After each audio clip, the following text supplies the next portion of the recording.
Okey, kita sambung balik.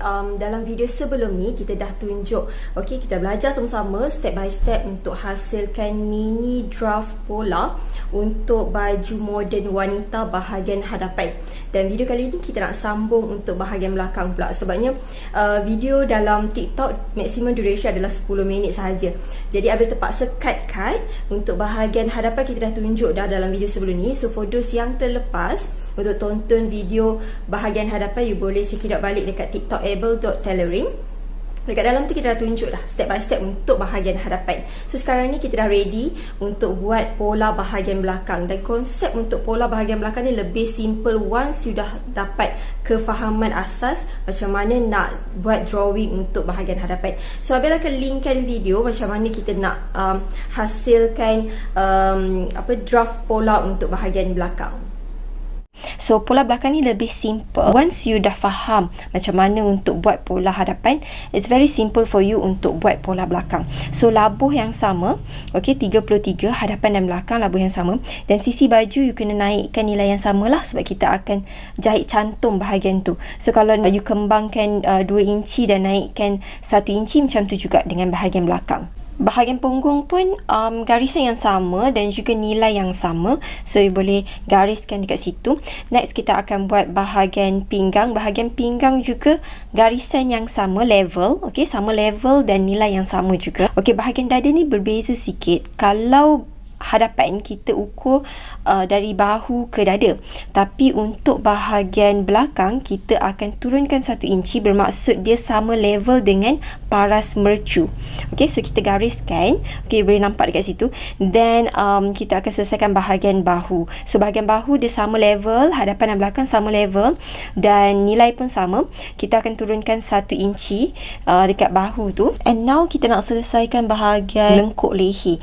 Okey, untuk lengkuk leher for belakang sama dengan hadapan. Keliling leher 16 inci, bahagi 6 dapat 2/3/4. So kita tandakan 2/3/4 dekat situ dan buat keruk leher.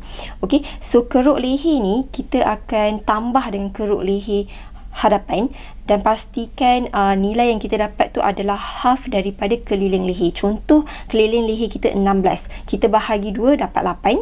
So kita kena ukur lah, okey, dekat lengkuk leher, okey, pada pola hadapan tambah dengan keruk leher pola belakang kena dapat 8 inci. Alright, so next kita nak selesaikan bahagian ketiak. So part untuk selesaikan bahagian ketiak pun sama juga. Selepas turun bahu 1 inci, kita bahagi 2 ruangan lebihan tu, dan untuk hadapan kita masuk 3/4, untuk belakang kita masuk suku inci sahaja. Kemudian kita gunakan pembaris L untuk buat lengkuk ketiak. Okey, so dekat sini kita kena ambil tali tip nanti bila dah siap draft hadapan dan belakang bahagian keruk ketiak ni. Ambil tali tip, you ukur daripada lengkuk ketiak pola hadapan tambah dengan lengkuk ketiak pola belakang. Okey, yang ada highlight dengan pen merah ni. Okey, make sure lengkuk tu sama dengan keliling lengkuk yang kita nak. Okey, kalau macam saiz M, dia keliling lengkuk antara 19 ataupun 20 inci. So make sure dapat nilai lengkuk yang kita nak. Selagi tak dapat, selagi tu kita kena buat adjustment. Okey, sekarang ni kita nak cantum point dada dengan poin pinggang. So kita akan gunakan pembaris lengkuk, sama je teknik dengan pola hadapan. Tapi bila kita buat comparison pola hadapan dada ke pinggang 6 inci, belakang hanya 5 inci, but don't worry, sebab bahagian hadapan dia ada lisu sisi. Bila nanti kita potong pola, lisu sisi tu dah kita buang, so dia akan jadi 5 inci sama dengan pola belakang.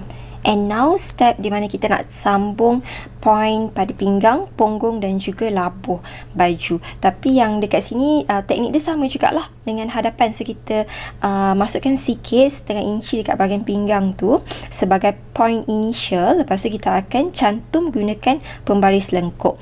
Okey, dekat situ you boleh nampak ada sedikit gap dekat bahagian punggung. It's okay sebab it depends on kembang hujung baju. Dan kita percantikkan, smoothkan sambungan sisi baju tu macam ni. Okey, dah siap dah kita punya basic pola belakang. Dan jangan lupa pada hujung baju tu, kalau pola hadapan you ada naikkan 1 inci, so naikkan jugalah untuk belakang, okey, sebab kita nak cantum bahagian sisi tu kena sama. So yang ini kalau kita singkatkan sikit kepada 28 inci, dah jadi labuh blouse. So kita dapat pola belakang baju kurung moden dan juga blouse. Dan untuk buat dress, okey, bahagian pinggang tu boleh dijadikan sebagai rentasan dress kedut, pleated ataupun peplum. Dan kalau kita labuhkan lagi pola asas belakang ni, kita akan dapat pola jubah. Okay, now kita dah ada jubah, baju kurung moden, blouse, dress. Sekarang ni kita nak buat efek di bahagian tengah pula. Okay, so efek dekat tengah-tengah ni you boleh add lisu belakang. So lisu pun kiraan dia sama juga, mercu bahagi 2, dan panjang lisu yang kat bawah tu 4 inci setengah. So untuk belakang ni you buat lisu biasa je lah. Okay, pakai pembaris lurus je, dia tak perlu buat lisu cembung macam di pola hadapan. So yang ini bahagian lisu. Mungkin nak jahit lisu sahaja pun boleh, nak tambah dengan princess cut pun boleh. So kalau nak tambah dengan princess cut, okey, letak pembaris L macam ni dan gariskan. Dia bukan garis lurus sangat, dia ada lengkuk sikit je dekat bahagian situ. So dah siap dah kita punya princess cut. Dan kalau kita nak buat princess cut kembang, okey, kita buat efek gigi buaya dekat bahagian bawah. Cara nak tambah efek gigi buaya ni sama juga dengan pola hadapan yang kita dah buat sebelum ni. Kita luruskan sahaja daripada lisu ke bawah dan decide berapa kembang yang kita nak. Kalau ada orang dia nak tambah 2 inci saja, ada orang dia nak buat sampai 3 inci. So macam Abel buat 2 inci setengah untuk kembang dan efek buaya dekat situ.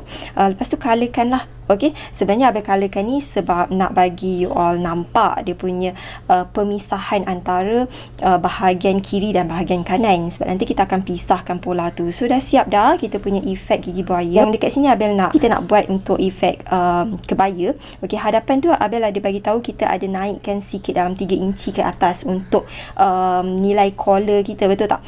So nilai 3 inci tu dia perlu sama dengan nilai keruk leher belakang.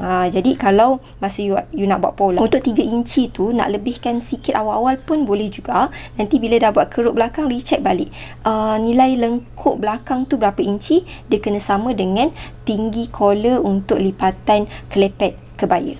Okey, siap dah kita punya pola hadapan dan juga pola belakang. Okey, dekat sini kita dah study dah macam mana nak buat kurung moden, blouse, dress, jubah, kebaya, dan macam mana nak buat efek lisu, princess cut kembang, dan semua ni you all boleh label sebagai multi pola baju wanita hadapan dan belakang. So saya tahu dah. So for those yang rasa macam faham tapi macam mana nak potong pola ni, it's okay. Nanti next sharing insyaAllah kita akan tunjukkan macam mana nak potong pola, especially bahagian lisu dan princess cut serta gigi buaya. Dan Abil cadangkan for newbies, actually it's more simple dan clear bila you buat pola tu side by side. Maksudnya dalam satu paper tu you buat mini pola tu side by side lah, so you nampak level mana yang sepatutnya sama. But then macam Abel ni, Abel pisahkan dekat 2 paper sebab dekat bahagian tengah tu masa kita buat pola baju hadapan tu Abel ada explain macam mana kita nak buat kiraan untuk bahagian dada, pinggang dan punggung. Tak ada 2 kaedah cara nak tambah kelonggaran. So Abel explain dekat bahagian tengah tu cara nak tambah kelonggaran. So sebab tu diasingkan 2 paper. Dan jangan lupa untuk bahagian tepi pola belakang ni boleh tambah ruangan untuk pilihan zip belakang.